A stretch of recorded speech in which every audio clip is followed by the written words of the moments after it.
Gala kubawa updates kubikwatagana n'omusirikale waffe omwalaba mu Katambi eyali alabwanga akuba omukyala mu dduuka erimu erya Shell.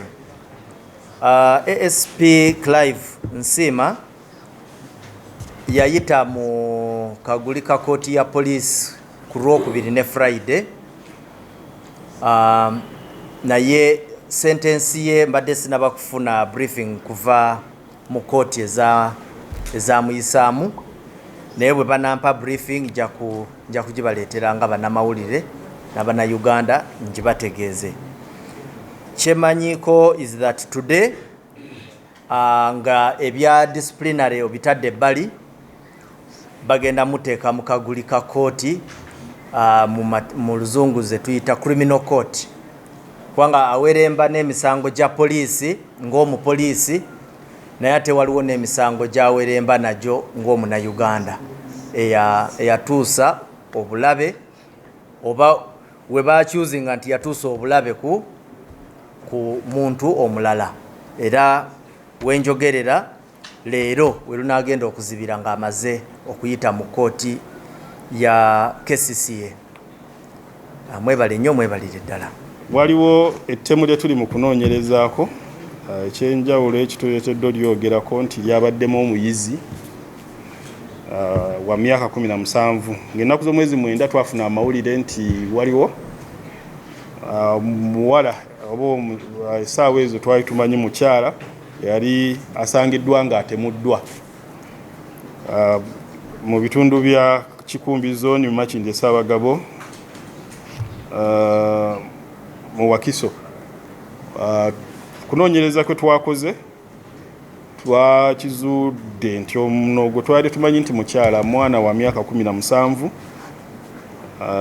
era nga muyizi ku Kitebi Secondary School.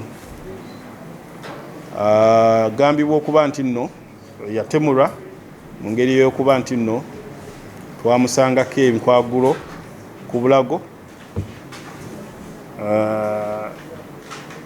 era okusinziira ku banoonyereza balaga ayinza okuba nti yatugibwa. So okunoonyereza kukyagenda mu maaso, naye ng'essaawa zino tulina abakwate babiri. Essaawa zino bali ku poliisi yaffe y'e Katwe kuba yeri mukola okunoonyereza kuno nga kwe kuli Kakande Jeremiah ng'ono agambibwa okuba nti abadde muganzi w'omugenzi boyfriend ne Kato Mohamed ng'ono abadde muvuzi wa boda. So tuli mu kunoonya bujulizi bwa njawulo kumanya ki ekyatuukawo, ani ali yabadde emabega w'ekikolwa kino, era tujja bba tubategeeza wanaaba waliwo ekipya.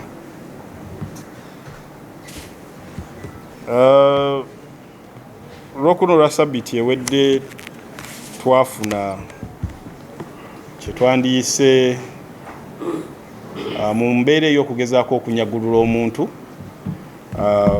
akabenje kaatuukawo era omukyala Agnes Namumpa ng'alina omugobawo ku pikipiki.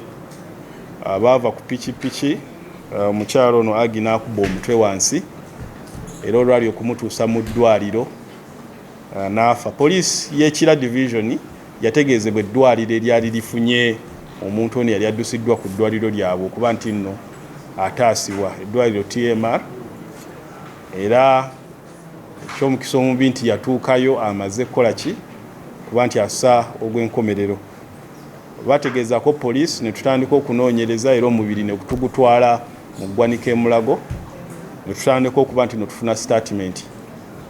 Statement ze twafuna n'obujulizi bwe twafuna ku bamanyi Agi n'abakola naye balaga nti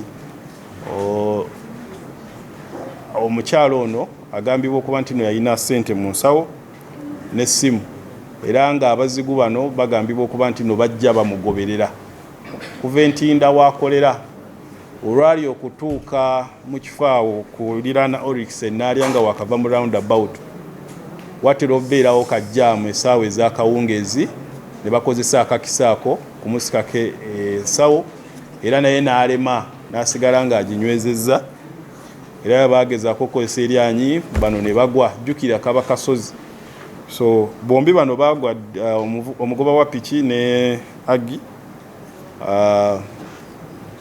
era ne bafuna ebisago eby'amaanyi olwali okumutuusa mu ddwaliro wali nga baliwo n'agaabwe batukakasiza ddala nti bano tebasobola kutwala kintu kyonna abaali babagoba oluvannyuma lwali olw'okugwa badduka so okunoonyereza okuliwo kwakwetegereza kamera nkesi okutambula engeri omugenzi n'omugoba gye batambulamu kumanya baani abaali babagoberera era ebitongole ebisinga mu security ensonga eno bigitutte nnyo n'amaanyi bitandise okuba nti no biginoonyerezaako okumanya baani abali emabega w'ekikolwa kino.